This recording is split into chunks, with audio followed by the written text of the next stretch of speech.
Hello, and welcome to Ruminations. I am your host, Jamil Khoury, co founder and executive artistic director of Chicago's Silk Road Cultural Center. Ruminations is a podcast that showcases artists and advocates from our talented Silk Road diasporas. For those who don't know, the historic Silk Roads were a collection of land and sea routes stretching from Japan and China across the entirety of Asia into North and East Africa and Mediterranean Europe. It is a living legacy representing an enormous swath of humanity, including our communities here in North America.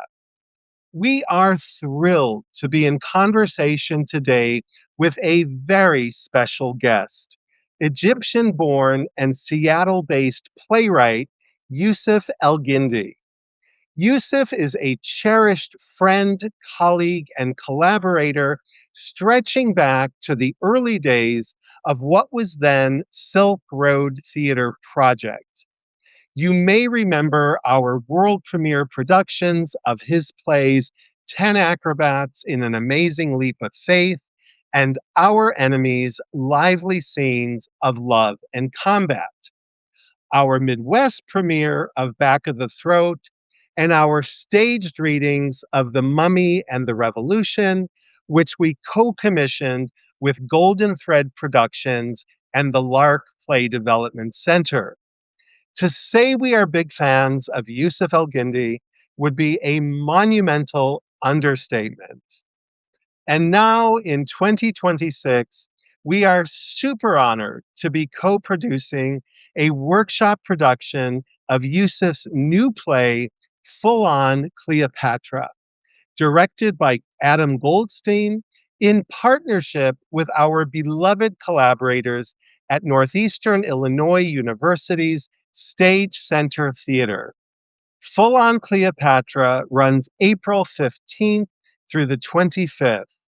Yussef El Guindi, welcome to Ruminations. Thank you. Thank you. I'm also a big fan of you and Malik and Silk Road Cultural Center.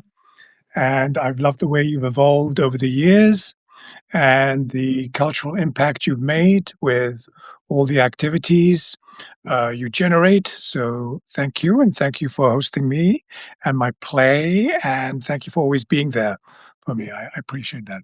Well, and this play is amazing. Thank you. Thank you. Well, fingers crossed. Knock on wood. This is such a beautiful piece, and which brings us to our first question: what is Full On Cleopatra, and what inspired you to write this very fun and exciting piece of theater?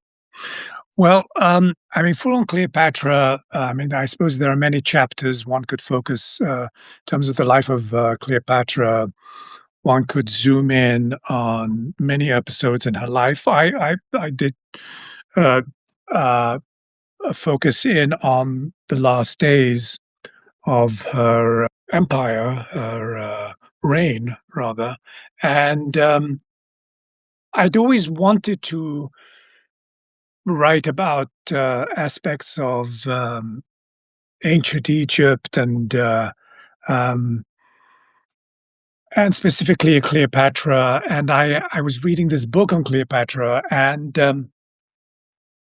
I came across two things in that book that sort of I thought, oh, that's interesting. One was this anecdote about parents who killed their children. Part of their punishment was to hold their dead child in public for 3 days and 3 nights under the watchful eye of a god, and that just struck me as very evocative on so many levels, and I just put that away and thinking, well, I'm going to have to write a monologue with that. It's so uh, um, poignant in so many ways. And then the other part in that book that went, oh, it was just this tiny it was also like a sentence about this, traveling salesman, um, who dealt in poisons. And because this is such a big subject matter, sometimes you need to find just a little way to get into this topic. And I latched onto this figure of the traveling salesman who deals in poisons and is a snake charmer. And I thought, oh, he's visiting the palace of Cleopatra. Somehow he finds himself uh, uh, um, in the palace. And originally, the original concept was to do a sort of Rosencrantz and Guildenstern are dead type approach, where it really focuses in on a couple of minor characters, whereas the big drama sort of is happening around these minor characters. That was the intention, and but what happened was originally, I was going to have, Cleopatra and Antony come on for a couple of pages, drama, drama, drama between these 2, and they get off stage, and then we go back to these minor characters who will, be our main protagonists in the piece. But what happened is, Cleopatra and Antony made their entrance in the play, and they just never got off, you know, uh, and, they were just too delicious in terms of their what was happening on the page, and I thought, "Oh, well, these are interesting," and I was thinking of getting them off, and they just wouldn't get off. So, the play changed, and, the focus came back on those 2 main characters, and it's a four-hander, essentially. There is the part of Octavian who comes on. Uh, uh, it's sort of a four-hander between Cleopatra's, handmaiden, Kiki, as I call her nickname in the play, uh, um, and this traveling salesman, and, um, and Antony and Cleopatra. So it's really a four-hander. It's a four-hander, but there are 5. Yes. So Octavian does come on. So I mean, it's there are 5, 5 actors. Octavian does come on, but in terms of the heart of the play, it's between those 2 couples. And Act 2 opens up with, appearance of Anubis, the god, and, pharaohs, but they're masked, and they're really background and, almost, not not props for Cleopatra, but, triggers for her to say what she says in their presence. So as I said in the intro, you are born in Egypt and you live in Seattle, and you most of your plays, certainly many of your plays, uh, somehow integrate your Egyptian, Arab, Muslim, heritage. How does that heritage inform this play? I mean, it informs it in the sense that, I've always felt I have this huge, inheritance of, uh, culture, Egyptian culture and history, and my focus is always on contemporary issues. I'm not a huge, uh, um, I don't look back too far back. Um, and even when I go to places, when I went to Rome or even in Egypt, Greece, I don't tend to seek out the monuments or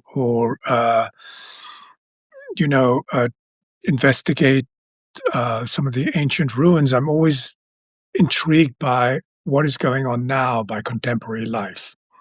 Um, but I did in the back of my mind, I was going, "Well, there's such this rich history, and why aren't I telling stories about it? Why aren't I tapping into it?" A bunch of other people, a bunch of other writers are doing that, and I'm sitting atop this great, uh, um, really rich history. And I think when I was able to wrestle this history into something very ordinary and contemporary feeling, sort of contemporary in its feel, was I able to really get into the play. At the end of the day, the play is essentially about survival. About Cleopatra is has been dealing with this empire, the Roman Empire, for quite a while, trying to stay afloat, to survive. And there are sort of, for me, certain things that resonate with today's politics that I think intrigued me. And I think that was also a way to lure me into this topic and this play. How do countries who have to face greater adversary, a great adversary, Adversity. adversity. Thank you.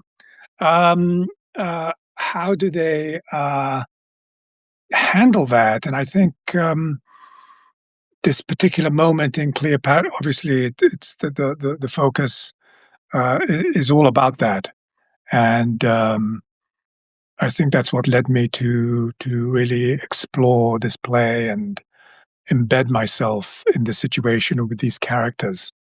And these characters really sort of stayed with me. You know, um, throughout the day while I'm writing a play, the characters will sort of float around and they'll nudge me and go, "Well, what is going to happen next? You know, you've left us in this moment. What's going on?" And but the characters in this play were particularly invasive and particularly insistent on my attention, and so I did find myself just immersed in the world much more than with some of my other plays and characters. And really, she was really up against it. I mean, she really had a lot on her plate, and it's kind of, I mean, it is ancient history, but it's not that ancient. And it's interesting when you think for Cleopatra's time, when she considered the Old Kingdom and things like the pyramids. I mean, this was ancient history to the Egyptians at the time. This was really ancient, old, over 1,000 years history. So I don't know, but it doesn't feel that long ago. And I remember going to this area north coast of Egypt, a place called Mars Matruh, and they have there was a spot Cleopatra and Antony used to go to, and it's by the beach, and you wade into the water, and it's a natural rock formation that has two holes in the side and a little. I think it's a natural made seating area, and this is where Cleopatra took Antony, and they would sit there. It was a type of natural made jacuzzi, and the water would just come in, rush in, and it was lovely. And you can go and you can sit in the very area where Cleopatra and Antony sat. It just kind of brings everything to life and makes it all real and contemporary. Um, I think that's the key. I think the key was finding a way to make it ordinary and real for me. And you do. Great. I think you succeed, very, very well with that, and there is something that is at once classical and very contemporary in the piece, and it's almost a period piece plus, or a period piece with, like, an update. I don't know if that made any sense. Yes. It walks those 2 lines, uh, I think in ways that are very, accessible and relatable and entertaining. I sometimes think I mean, this is sort of a comedic take on a very dramatic moment in her life and the life of Egypt. And that's just because my approach to everything is there's always, the ridiculous and the comedy of life is always around us all the time, and I was telling this to another Egyptian, it's just sort of course, we do tend to when things get really, really bad, we do tend to get funny. I think it's a way to cope with, the enormity of events that sometimes, you know, uh, threaten to crush us.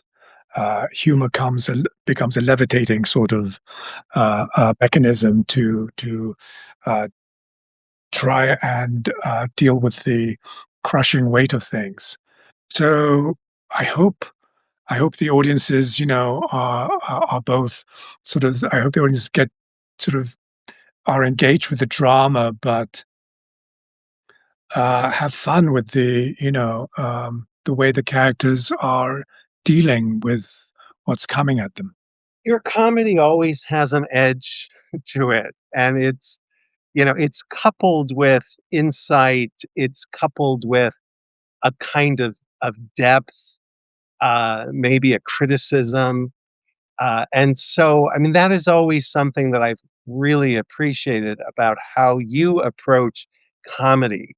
It's not like gratuitous jokes or something silly and reductive. It can be playful, certainly, but there's always a meaning, or there's double entendre, or there's some kind of context. Yeah. I mean, for me, comedy is also it is a tool for the powerless. I mean, I think humor is a way for somebody who doesn't have the resources to fight back on an even playing field to try and to even the playing field in a way. I mean, I think laughter can be both hopefully always amusing, but it can be amusing plus. It can also be a critique. It's also a tactic. It's a way to manage a situation, that otherwise might overwhelm a character.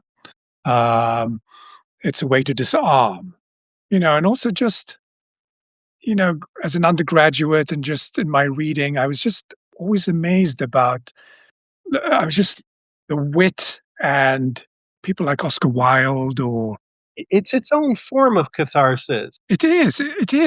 and a kind of escape. And I don't mean to cut you off. But that's exactly what it is. It's a kind of a catharsis.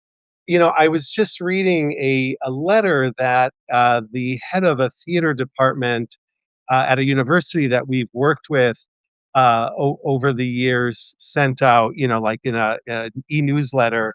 And he, his department works with a new play development center in a different city where they will bring students and develop a piece and critique a piece and so forth. And this year, apparently, they were working on a comedy, and a number of the people who attended, so I think there was an invited audience, but there was also maybe like a public component, or people could, sort of self-select. And a number of them said, "We came because of the word comedy." They didn't want something that was maybe overly political or overly, fill in the blank, or um, they were looking for escape. And I think, that has always been the case or often been the case, but there's a heightened sense of that need in our world right now. And I thank you for writing a piece that speaks to that need. Yeah, I mean, I think so. Well, thank you. I appreciate that.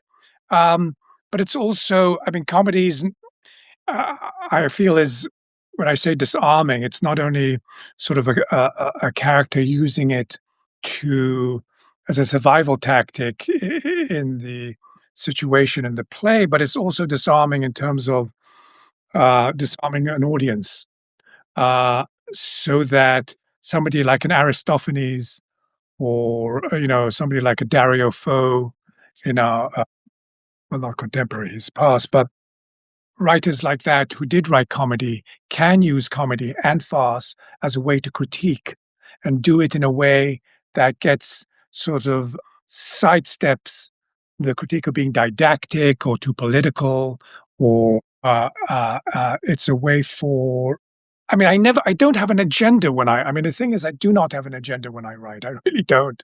Um, when I get political, it's just because uh, for me, there's just a natural bridge between the domestic sphere and the political sphere. I mean, they're both entwined. I mean, you can't. I don't know how people imagine they're not. You know, my life is dictated by the political forces that surround me, from little policies to, we were just talking about health issues before that. Uh, uh, uh, Decisions I have to make, uh, for my own health, dictated by uh, political positions and decisions made. And certainly, if you come from certain parts of the world, you have to pay attention to the politics around you because will impinge upon your domestic sphere. And the politics is personal. It is absolutely personal. When I grew up with relatives who Dep there was always that regardless of who was in power, there was always somebody in my family who was in prison for their political positions, and the notion of people knocking on your door, the police knocking on your door to arrest you is real. There are many incidents with my, aunts and uncles where that happened. The reason why we emigrated from, Egypt to England was because, you know, my father there was a good chance he was going to be arrested, and so his company was going to be nationalized, and there was, and he left the country, and unfortunately, my uncle took my father's place, and it's not a laughing matter, but yes, so the political is very much for a lot of people. I mean, it's a privilege to be able to ignore politics. Um, um, uh, uh, and I think that's why Trump is such a shock to a lot of people because he, people are not able to ignore politics as much as they used to and be able to, it was always running in the background, and now he's just made it part of his, dog and pony show, you know, and um, yeah, that depressed me. But, yes, comedy, what we do comedy, yes. So, um, yes, but I agree with you. Comedy is a type of catharsis. I mean, laughter, we do want to laugh. We do want to exhale, and comedy allows us to exhale. They say laughter is key to longevity and life expectancy, Yes. sort of keeping us around. Yes, except if you've had a hernia operation, then it's really not a good idea to laugh. And I remember thinking as I was going, "Yes, I laughter will help, the immune system," and I was just thinking, "Oh, no, don't laugh. Don't laugh right now." There's Stage Center Theater at Northeastern Illinois University and Silk Road Cultural Center are billing this as a workshop production. In other words, it is a production before an eventual world premiere. The workshop brings together professionals, students, alumni, and faculty artists. As someone with extensive experience in both professional theater and university theater programs, what excites and challenges you about this process?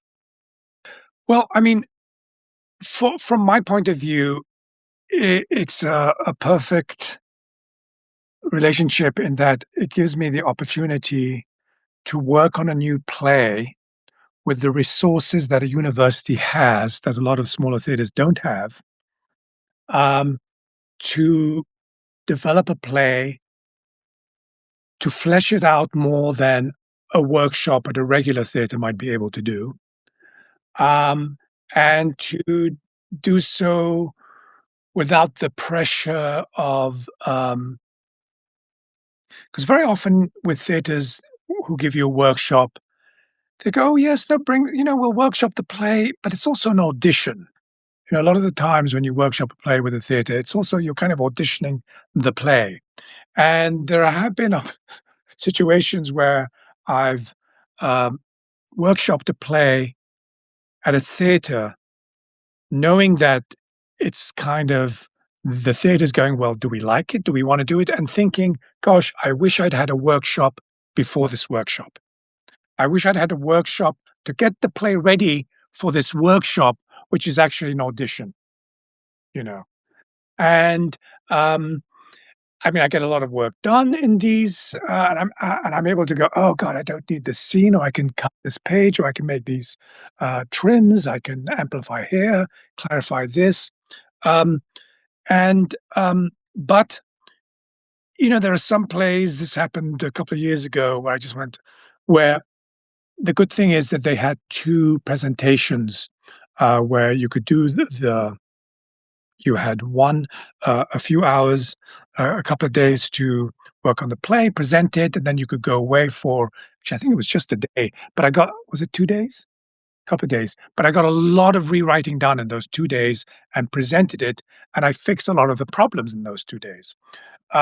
So I'm always able to get something out of these, even, but it is a kind of audition. And what's good about working with Northeastern Illinois University is that I get to work on this play without that pressure, and I'm able to make the changes, and you know, I'm not auditioning for, this is a sort of a terminal relationship, in that this is the point. We are giving it a fully fleshed workshop presentation. Uh, um, so that's great. I also like the idea of, you know, giving an opportunity for students to work on a new play. Very often, students who work with already published plays where uh, the rewriting has been done. They're just trying to learn their lines, and uh, um, uh, they approach it in the traditional manner of actors given a script and learn your lines and let's stage it and so on. With a new play, um, they'll be given new pages. We'll say, well, actually, we're going to cut these lines from this page. Um, or They understand also their contributions to the realization of a new play, um, where I see something they're doing and go, oh, that's so interesting. I think I might incorporate that. So they're part of the creative process, and I kind of like that.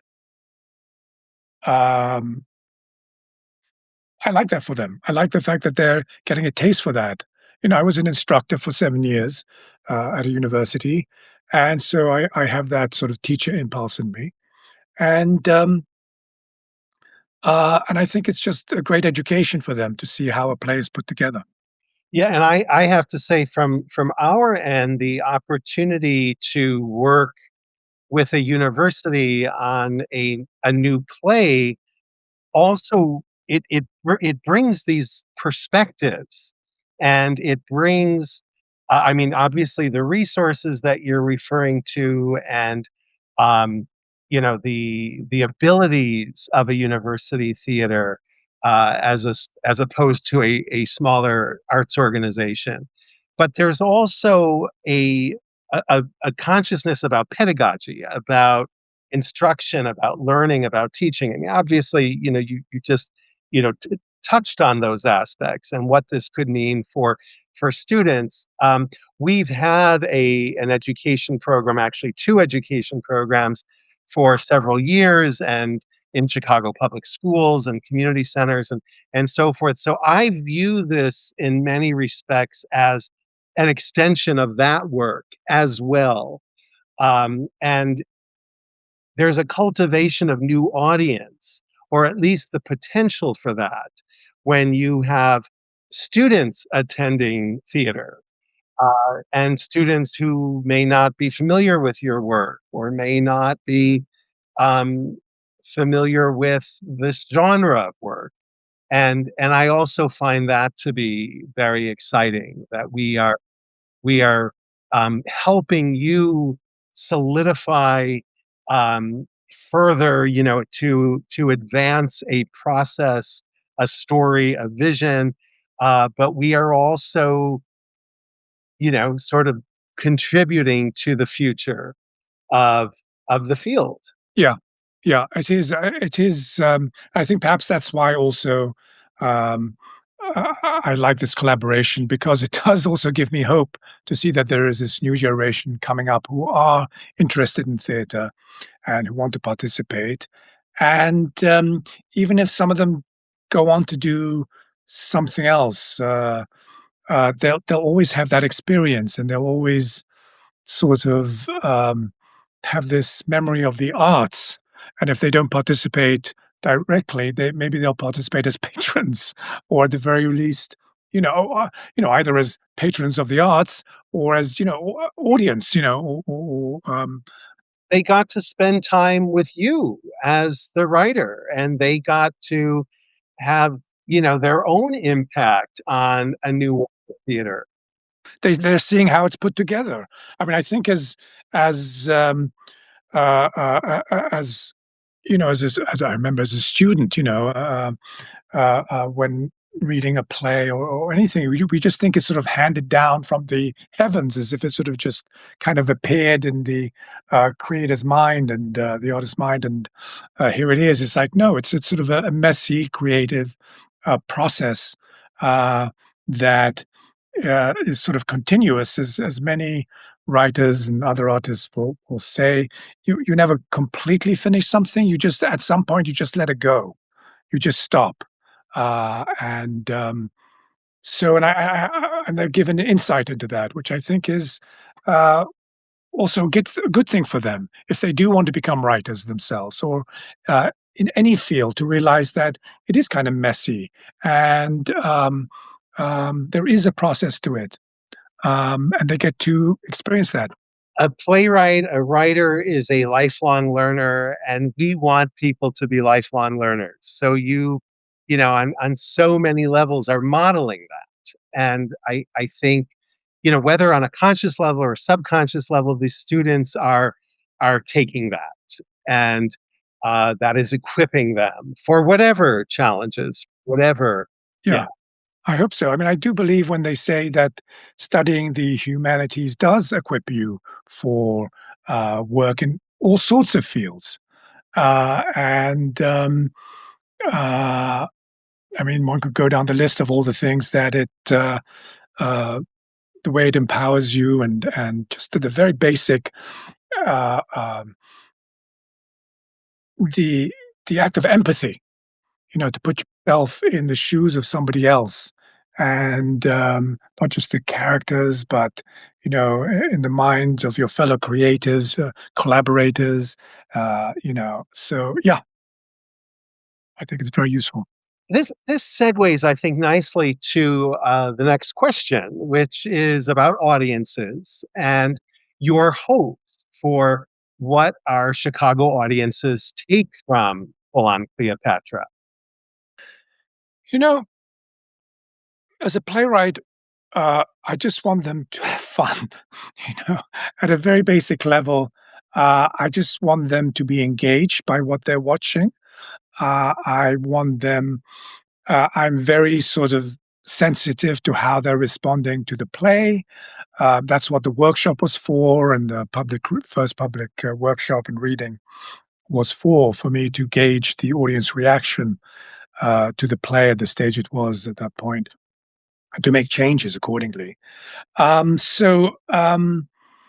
just want them to enjoy themselves. I mean, to me, there's something very powerful about gathering people in a room and experiencing something together. I don't know why in as I get older, I have this almost lust to expose myself to more and more art. I mean, I never was conscious, never conscious. I mean, I sort of did it, but I wasn't conscious of the desire, the need to actively expose myself to more and more art, all kinds of art. You know, um, I was telling you I went to see this opera I'm not an opera person, but I wanted to have that experience. And, or I just went to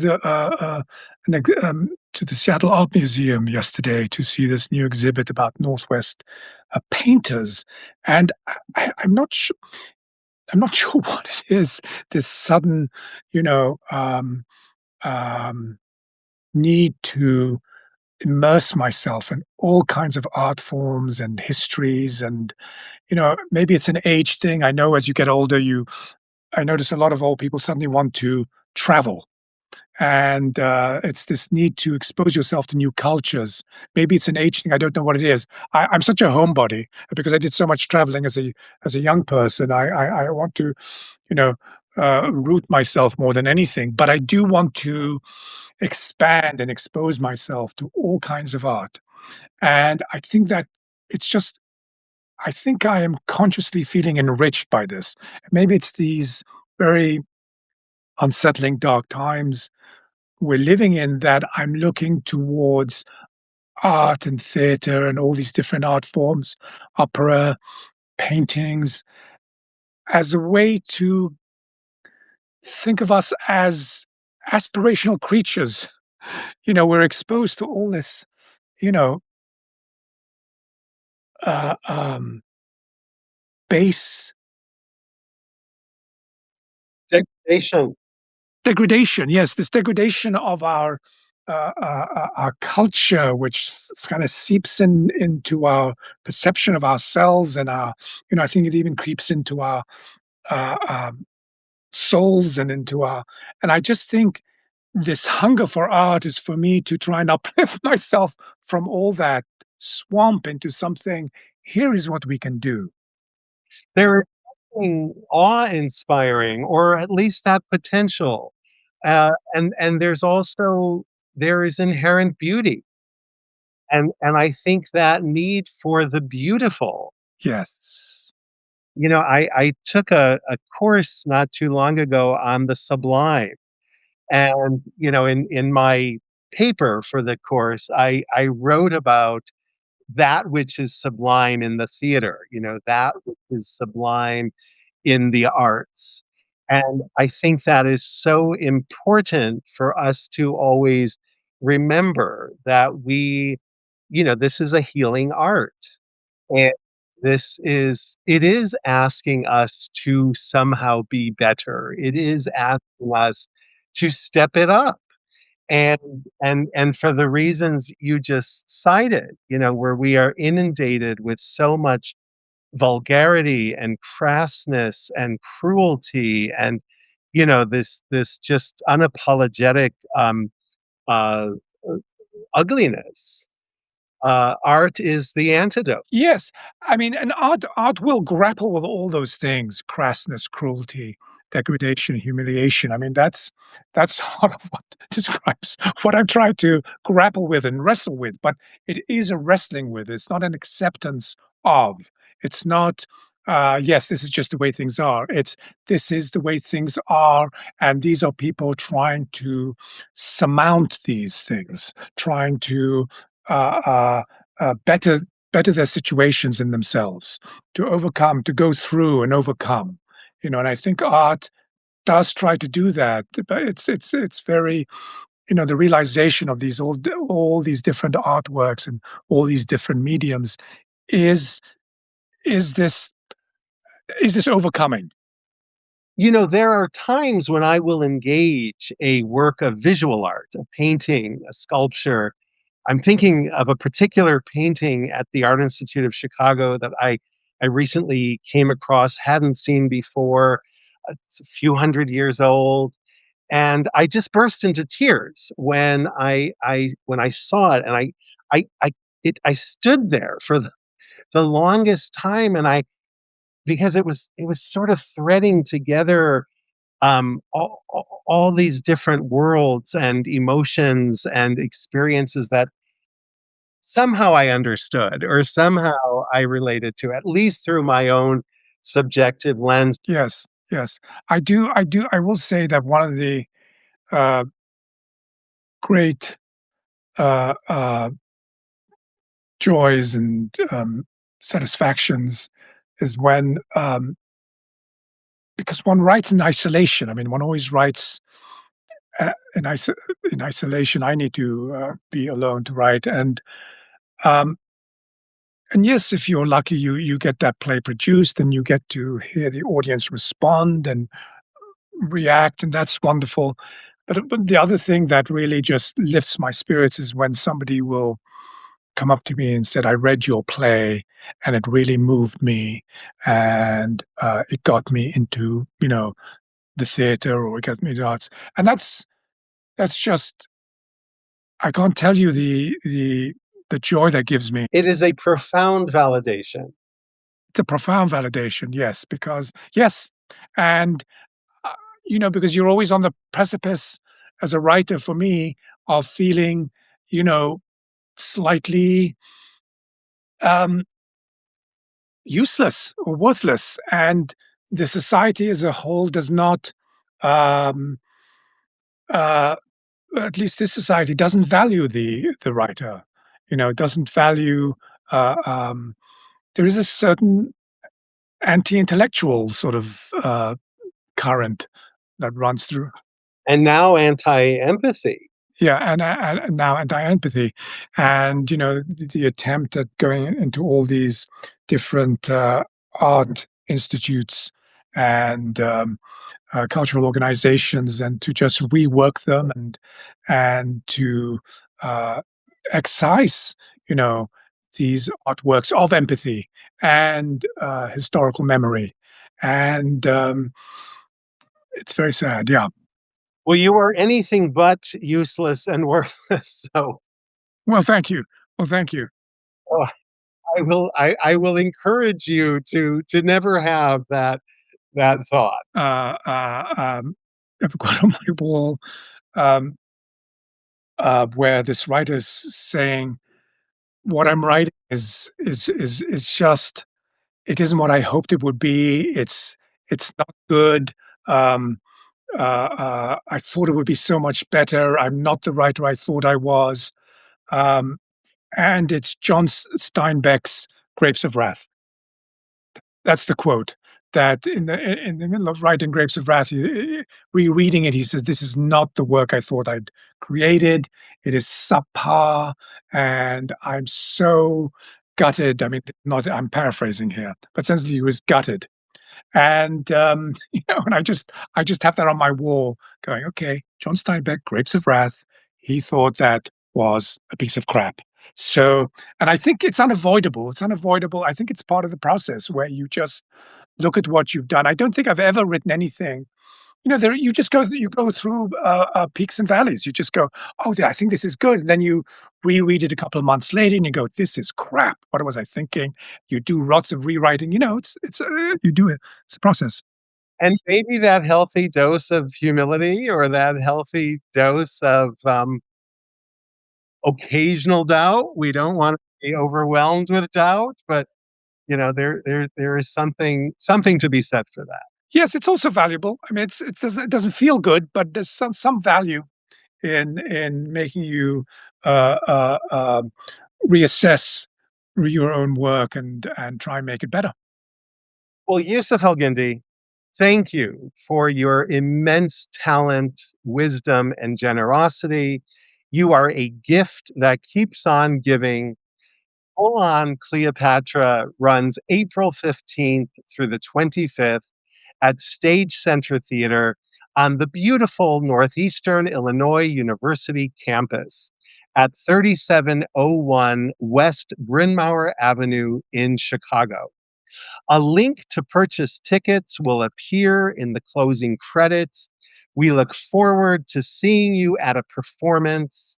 To learn more about Silk Road Cultural Center and to support us with a donation, please visit us at silkroadculturalcenter.org. Until next time, thank you for supporting art makers and art lovers. May God bless and protect you.